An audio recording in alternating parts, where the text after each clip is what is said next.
Hoje a gente vai sair um pouquinho do básico com o there is e o there are.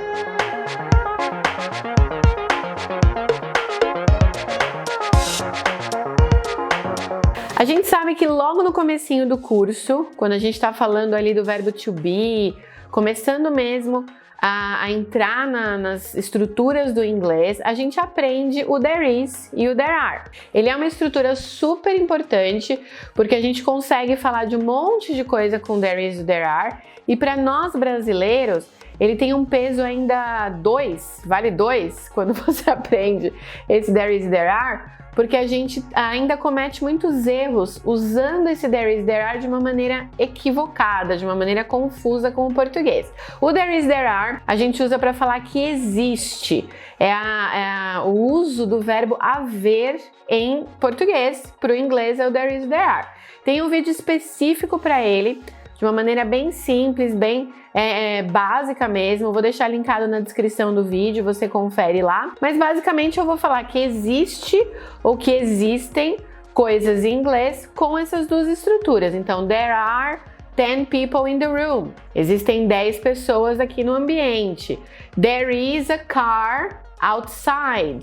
Tem ou existe um carro lá fora. A gente comete muito erro como brasileiro, principalmente no comecinho do curso, usando have, tipo tem, né, nesse sentido. Também tem um vídeo sobre erros tradicionais dos brasileiros, esse é um deles, você pode assistir também para tirar essas dúvidas, mas o there is, there are acaba sendo super usado e ele é a estrutura correta realmente para falar do que existe. Aí você tá lendo um texto, tá lendo um artigo, uma notícia no jornal, e aí você bate com a frase ali meio estranha, você não consegue identificar muito bem, que é there have been some evidence against this idea. Aí você passa, como assim, teacher? There have been. Tem o there, que parece do there is e do there are, mas não é seguido do are e do is, tem o have been.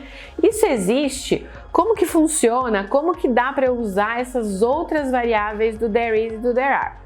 É óbvio que existe, a gente consegue sofisticar esse tipo do verbo haver, do verbo a, para muitos tempos verbais e às vezes a gente não presta tanta atenção nisso. A gente estuda ali ele no presente, there is e there are, às vezes ele no passado, there was e there were, e a gente para por aí. Mas fique sabendo que essas estruturas para descrição, para falar o que existe, o que há, existem em todos os tempos verbais. Então falamos do presente com ele, com o is e o are. No passado ele vai ser o there was e o there were, no sentido de existia e existiam, sempre lembrando que o was para singular, o were para plural, para o plural.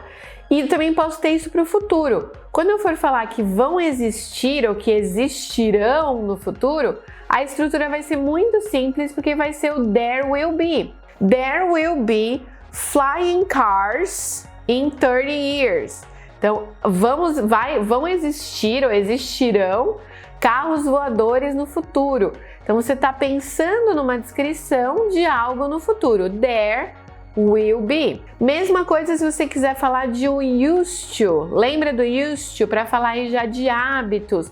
Então, costumava haver, costumava existir. No passado, there used to be many things that are different from now. Costumavam haver coisas diferentes de hoje.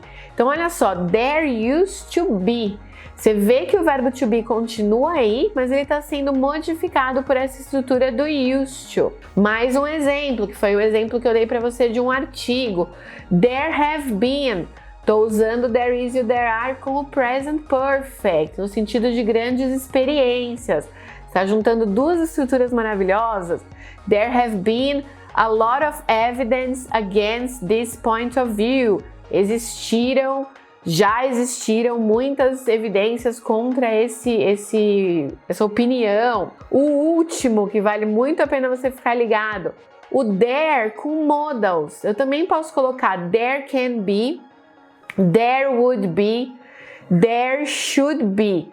Olha que maravilha, no meio aí do there is e do there are, eu pego esse verbo be, que é o que a gente está conjugando, e coloco aí no meio algumas modals, o should, o could, o would.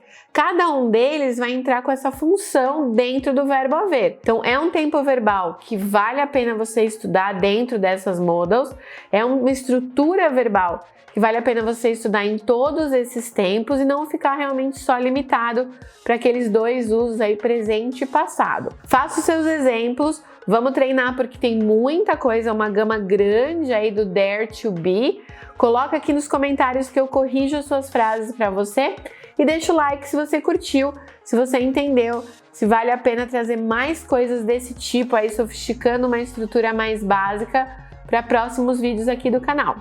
Espero que tenha sido útil and bye!